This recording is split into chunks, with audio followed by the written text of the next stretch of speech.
Olá, queridos estudantes, do nosso estado do Maranhão. Muito bom estar com vocês novamente. Eu sou a professora Ludmila Furtado, professora de Biologia. Estou aqui com vocês em mais uma aula para a gente discutir e conversar de maneira bem simples, de maneira bem direta, assuntos do nosso querido componente de Biologia. E hoje, sem mais delongas, nós vamos falar sobre as características dos seres vivos, as principais características dos seres vivos. O que os seres vivos precisam ter para serem considerados seres vivos? A gente até conversou sobre isso, nas nossas aulas anteriores, mas hoje a gente vai discutir um pouquinho mais aprofundado, tá? Algumas características que todos os seres vivos têm, Então a gente tem o nosso roteiro de aula, a gente vai falar um pouquinho sobre a composição química, as células, a reprodução, o metabolismo, crescimento, evolução, reação e movimento. Todas essas são características que os seres vivos eles possuem. Então, para iniciarmos nossa aula, nós vamos falar um pouquinho de química, É uma matéria também, é um componente novo para vocês que estão agora na primeira série, No ensino fundamental, vocês não tinham, não estudavam esse componente, Essa disciplina de química, nem de biologia. Mas na biologia, ela é um componente, é uma área tão completa, pessoal, que a gente também estuda um pouquinho de química, um pouquinho de física, No caso, a gente estuda a bioquímica, na área da biologia, que é uma mistura da química e da biologia. Então, pessoal, todos os seres vivos, eles possuem uma composição química, Eles são formados por elementos químicos, são formados por átomos. Então, na química, vocês vão estudar mais aprofundadamente o que são os átomos, quais são as suas estruturas, quais são os seus modelos, tá? Aqui a gente vai trabalhar mais com a parte da biologia, A formação dos seres vivos, Onde a química atua na formação dos seres vivos. Os seres vivos, eles são formados por 6 elementos químicos, por 6 átomos principais, que é o carbono, o hidrogênio, o oxigênio, o nitrogênio, o fósforo e o enxofre, tá, pessoal? Lembrando que a gente tem atuação aí de várias moléculas inorgânicas, tá? Que formam também a água e os sais minerais.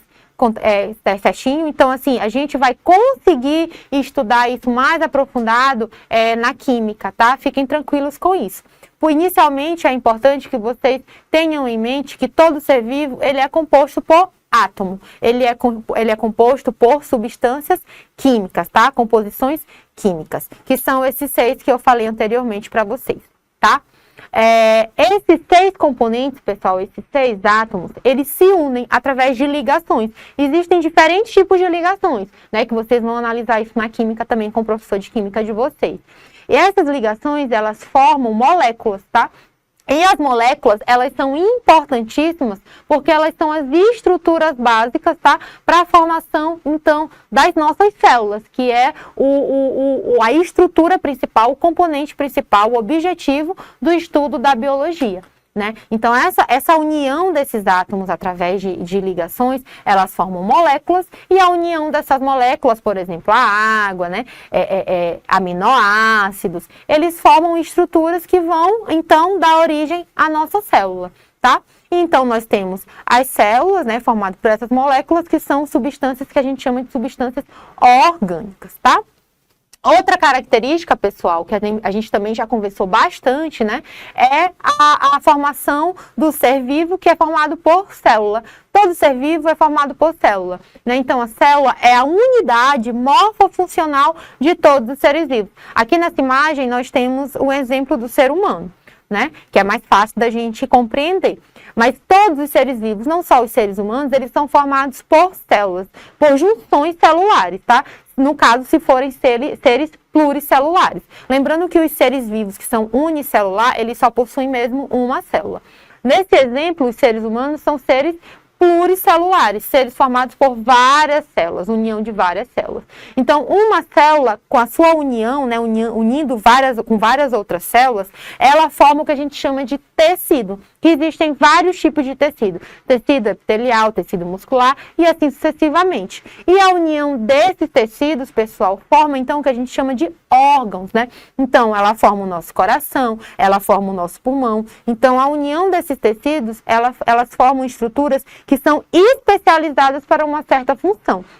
né? E a união desses órgãos, né, para uma certa função, para desempenhar uma função, por exemplo, para bombear oxigênio para todas as partes do nosso corpo, que é o sistema circulatório, a função dele, né? Os órgãos que o compõem formam então o que a gente chama de sistema, que é o sistema circulatório, por exemplo, né? Aqui na imagem nós temos especificamente o sistema digestório, né, que tem a função de digerir os alimentos, né, para que a gente possa obter nutrientes, né, para gerar energia para o nosso metabolismo. E a união dos sistemas, né, que são formados pelos órgãos, eles então unidos, né, em equilíbrio, em harmonia, em funcionamento harmônico, eles formam então o ser vivo, que no caso do nosso exemplo é o ser humano. Então, uma única célula, a junção dela de várias outras células formam um tecido, a união de tecidos formam os órgãos formam os sistemas e os sistemas formam então o ser vivo de maneira geral. Certinho, pessoal? É dessa forma, então, que a gente tem uma estrutura complexa de ser vivo ou não, né? Lembrando que os seres mais simples, eles não possuem essa estrutura. Geralmente, a gente tem essas estruturas nos animais, tá? No reino animalia, tá? Então, falando novamente da nossa célula, a nossa unidade morfofuncional. Nós temos dois tipos celulares, né? As células procariontes e as células eucariontes, né? Relembrando, onde as células procariontes são as células mais simples, possuem poucas estruturas, né, membranosas, que desempenham funções específicas, e as células eucarióticas, que ao contrário das procarióticas, são células mais estruturadas, células um pouco mais complexas, que possuem um envoltório nuclear que protege o material genético, né? Essa imagem bem aqui, que vocês podem analisar comigo, ó. Aqui, ó, o núcleo celular das células eucarióticas, tá? Então, essa é a principal diferença das células procarióticas para células eucarióticas. Mas existem, pessoal, 3 características de estruturas que estão presentes nas duas células, nesses dois tipos celulares, que são que é a membrana plasmática, que é uma membrana que protege a célula, que delimita a célula, tanto procariótica como eucariótica. Nós temos o citoplasma, que é esse gel que está dentro da célula, né, onde está imerso o material genético, que está imerso as outras estruturas membranosas, e que no caso das células eucarióticas está imerso o núcleo celular, né, onde está o nosso material genético. E a última estrutura semelhante, né, que é compatível para os dois tipos celulares, é o material genético. Lembrando, pessoal, que sem o material genético não existe vida. Todo ser vivo, ele possui material genético, porque é através do material genético que a gente consegue ter a reprodução, né? Através da transmissão desse material genético, seja ele RNA ou DNA, que a gente consegue ter a perpetuação daquele ser vivo, né, daquela espécie. Então, essas são as principais estruturas que são similares entre as células procarióticas e as células eucarióticas. Tranquilo? A próxima característica, pessoal, é a característica de reprodução, né? Então, como a gente falou também na aula passada, existem 2 tipos de reprodução. Os seres vivos, eles precisam se reproduzir para que eles não entrem em extinção, né? Então, nós temos o processo de reprodução mais simples, né? Entre aspas, vamos dizer, porque o processo de reprodução assexuada, ele realmente é muito complexo. Existem vários tipos, né, de reprodução assexuada, dependendo do ser vivo, e geralmente são processos um pouco mais complexos ou, às vezes, simples, né? Como, por exemplo, o brotamento, que a gente pode ver aqui no nosso slide, né? A gente tem o brotamento, que ocorre a formação de um pequeno broto, né? Um novo broto. E esse broto, ele forma um novo indivíduo. Mas o que acontece, pessoal? Como ele formou um broto a partir de um único indivíduo, a gente não tem diversidade genética nessa formação de um novo ser vivo, porque ele veio a partir de um único ser vivo só. Então, por isso que a gente chama de reprodução assexuada, tá?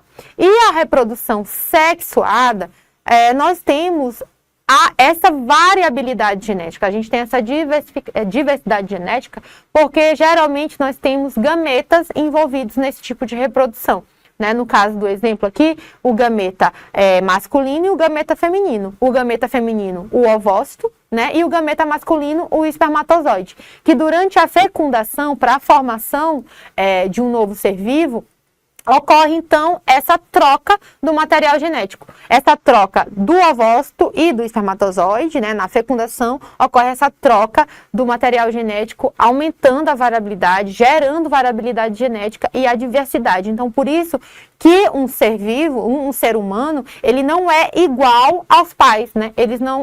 Nós não somos iguais aos nossos genitores. Por quê? Porque nós possuímos essa troca de material genético na fertilização que causa, então, essa diversidade de tanto física, né, metabólica, enfim, ativação de diferentes genes, tá? Então, essa é a principal diferença, né, falando mais especificamente do processo de reprodução dos seres vivos, tá? Outra característica, pessoal, é o metabolismo, né, professora? Mas o que é metabolismo? Como ele ocorre? Onde ele ocorre? Pessoal, o metabolismo, ele ocorre dentro de todas as células. Todas as células, seja ela procariótica, seja ela eucariótica, seja um ser vivo que possui só uma célula, seja um ser vivo que possui várias, bilhares de células, todo o metabolismo, ele ocorre na célula. Tá? Toda célula possui o seu mecanismo metabólico. Por quê? Porque a partir desse metabolismo, dessas substâncias químicas, dessa quebra, né, de substâncias químicas, que as células adquirem energia para que ela tenha sua estrutura, para que elas consigam desempenhar suas funções. Então, a gente tem duas vias metabólicas principais, que é a anabólica e a catabólica. Qual é a diferença entre elas, professora? De maneira mais básica e simples, né, para explicar para vocês, a forma anabólica é onde a gente tem a junção de moléculas maiores em moléculas menores e moléculas maiores. Então, a gente junta moléculas para formar uma molécula maior. Isso é o que a gente chama de anabolismo. Tá? Já o catabolismo é o contrário do anabolismo. No catabolismo, cata é de quebra. Tá? Então, a gente tem a formação, a partir de uma molécula grande, a gente tem a formação de moléculas menores. Então, ocorre uma quebra de moléculas químicas, tá? No catabolismo. Então, moléculas maiores são quebradas em moléculas menores.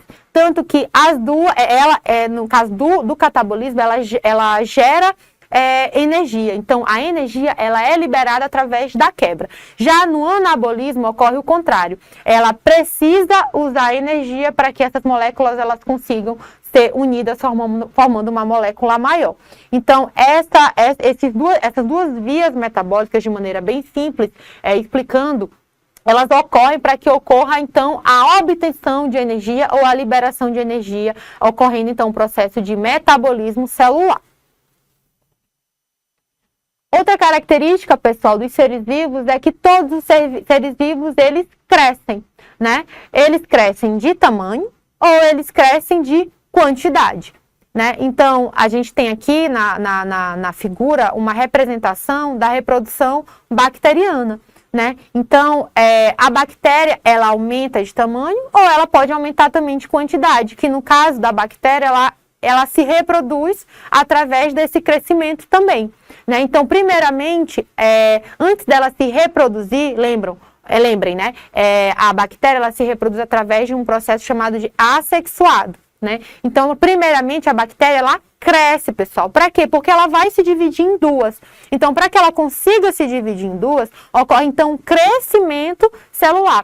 Então, aqui eu quis mostrar para vocês que não são só os animais que crescem, né? As bactérias, que são seres procariontes, seres mais simples, né? Menos complexos, elas também crescem, né? Elas precisam crescer para que elas consigam desempenhar as suas funções como seres vivos, né? Então, o crescimento, ele pode ser por aumento de volume, como acontece na bactéria, né? Ou também por número de células, como acontece nas plantas, por exemplo. As plantas, elas crescem não só por aumento de célula, mas também por quantidade de célula, pela multiplicação celular. Então, a gente coloca uma planta, a gente começa a regar uma planta, ela tá bem pequenininha, né? A gente vai adubando, cuidando dela, dando água, sol, né? Quando a gente vê, ela já tá enorme, porque as células cresceram em quantidade ou em tamanho? Elas cresceram principalmente em quantidade. A gente teve uma multiplicação celular. Tranquilo, pessoal? Bem simples, né? De entender. E Não menos interessante, né, é uma das características mais interessantes, que ao meu ver é a característica dos seres vivos, é o processo de evolução, né, dos seres vivos. É um processo, pessoal, de transformação e adaptação ao longo do tempo. Então, a evolução, ela permite com que o ser vivo, ele consiga se adaptar, né? Os seres mais adaptados, eles perpetuam a sua espécie, e os seres menos adaptados, infelizmente, eles não perpetuam, eles entram geralmente em extinção. Mas isso, pessoal, dentro de uma espécie, acontece também com características, né? Por exemplo, uma característica de uma certa espécie não está sendo adaptável àquele ambiente. Então, com o passar dos anos, a probabilidade daquela espécie é que ela perca essa característica. Por quê? Porque não está sendo favorável ao ambiente que ela está vivendo. E isso acontece muito nos seres vivos, tá? A evolução, ela acaba cortando, né, eliminando características, né, não só espécies, mas características dentro daquela espécie que não estão sendo favoráveis para aquela evolução, para aquela adaptação daquela espécie. Tá? Então, como é que a evolução ocorre? Principalmente, pessoal, pelas modificações no material genético, né? No DNA ou no RNA, através de processos que a gente chama de mutação. Mutação nada mais é do que modificações no material genético. Ela pode ser induzida ou ela pode ser feita ao acaso. Então, quando a gente vai multiplicar aquela célula, o processo ele é tão complexo que às vezes a célula ela erra aquela multiplicação celular. Então, a gente acaba tendo pequenas modificações no material genético que não são que faz com que as células não entrem em apoptose. O que é apoptose? É morte celular. Então, a célula ela consegue se regenerar e mesmo com aquela mutação no seu material genético, ela consegue sobreviver. E ali, com a sua reprodução, ela começa a passar de geração em geração aquela modificação que foi ocasionada ali. Seja ao acaso ou seja mesmo por indução, tá? E como passam ao longo das populações, né? Então isso é evolução, a gente não consegue analisar, observar uma evolução em pouco tempo, a gente só consegue observar as modificações, as adaptações das espécies em milhões de anos, né? Em bilhões de anos. Então por isso que a gente consegue observar a adaptabilidade dos seres vivos, né? Porque nós somos o resultado de uma evolução que começou a acontecer há mais de 3,5 bilhões de anos lá na Terra primitiva. A gente vai conversar sobre isso mais à frente, tá? Nas próximas aulas. É bem interessante quando a gente começa a conversar sobre a Terra primitiva e as características dessa Terra primitiva que favoreceram o surgimento dos primeiros seres vivos na nossa Terra. Né? Outra característica dos seres vivos é o processo de estímulo, né? É a reação, a nossa reação a estímulos do meio ambiente. E ele está relacionado principalmente à proteção, né? Como, por exemplo, a gente consegue observar muito isso nos animais, né? Que é mais fácil de compreendermos na hora de um predador correr atrás de sua presa, né, de um leão correr atrás de um coelho e assim vai. A gente consegue observar essa necessidade para que a espécie ela consiga sobreviver. Então a reação ela é muito importante para o processo de sobrevivência dos seres vivos. Mas eles, pessoal, não acontecem só nos animais, né? Como a gente pode ver na figura, ele também acontece nas plantas. Acho que todo mundo aqui, né, todos vocês, todos nós, já observamos essa plantinha, quando a gente trisca nela, ela se fecha todinha. Isso é um processo de reação. Isso é uma forma da planta se proteger, tá? Por causa de estímulos externos. Então, ela é um processo de proteção da planta, né? Porque a gente acha que a planta, ela não se move, o que está errado. A planta, ela não se locomove, né? Mas a planta se move sim. O girassol, ele vira a sua florzinha, né? Em direção ao sol. Essa planta, como exemplo na figura, ela também se movimenta, ela se fecha, tentando se proteger do estímulo externo. Então, todos os seres vivos, eles têm um processo de reação, né? Como aqui no exemplo também dos seres vivos, como a gente pode ver na figura, a nossa pupila. Quando a gente está em ambiente muito claro, a tendência da nossa pupila é proteger o nosso globo ocular. Então, ela se fecha, tá? Quando a gente está em ambiente escuro, geralmente a pupila ela se dilata, né? Ela fica maior, aquele preto do nosso olho, que fica no meio do nosso olho, ele fica maior. Então, isso também é um processo de reação, comum em todos os seres vivos, tá? E aí, pessoal, nós temos o movimento, como eu falei para vocês, né? É ruim a gente achar que planta, ela não se movimenta, né? Novamente, a planta, ela não se locomove, mas todos os seres vivos, eles têm uma movimentação, né? A partir, claro, de uma reação. Então, é importante para o ser vivo que ele tenha essa facilidade de movimentação, para que ele possa se proteger, para que ele possa realizar a obtenção de energia, né? Para que ele possa se reproduzir, como a gente pode ver aí na figura, nossos guarais, né? É muito comum aqui no nosso estado.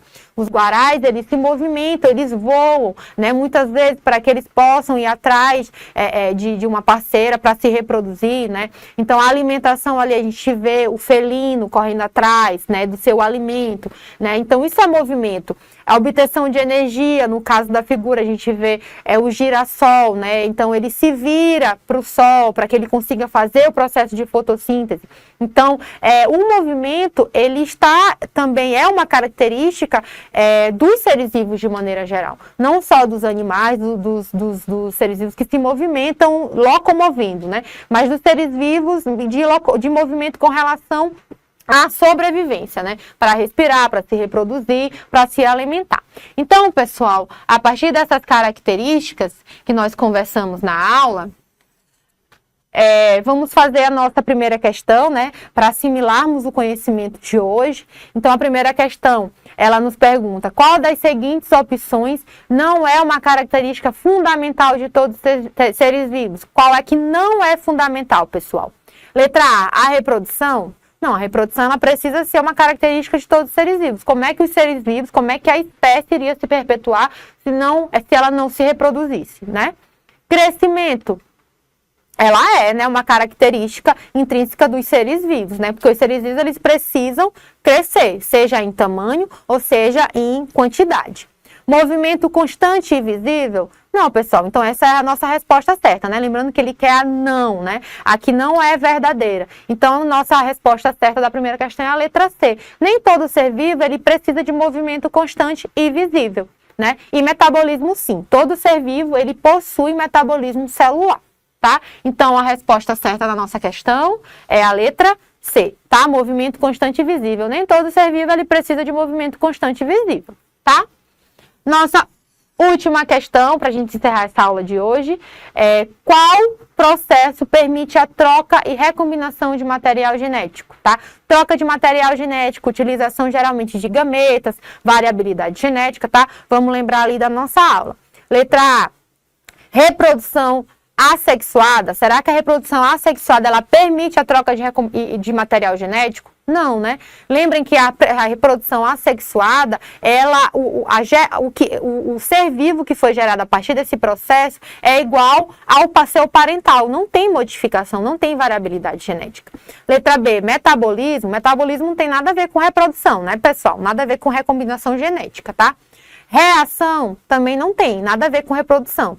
Né? A gente está falando aqui de processo de recombinação genética, a gente está falando de processo de reprodução. Então, só pode ser a nossa letra D, que é a reprodução sexuada, que é a reprodução que ocorre a formação de gametas, geralmente, né? E a troca de material genético, formando, então, um ser vivo diferente do ser que o gerou, né? Geneticamente diferente, com características diferentes. E é isso, pessoal. Agora a gente encerra a nossa aula com essa questão. Acredito que tenha sido muito produtivo. Foi uma aula muito objetiva, né, com características bem simples, bem importantes para que a gente possa entender aulas futuras no nosso componente curricular, né, nosso componente de biologia. Então, eu espero vocês na nossa próxima aula. Sigam a nossa plataforma Gonçalves Dias para mais informações e estamos no aguardo. Esperamos por vocês na próxima. Até mais.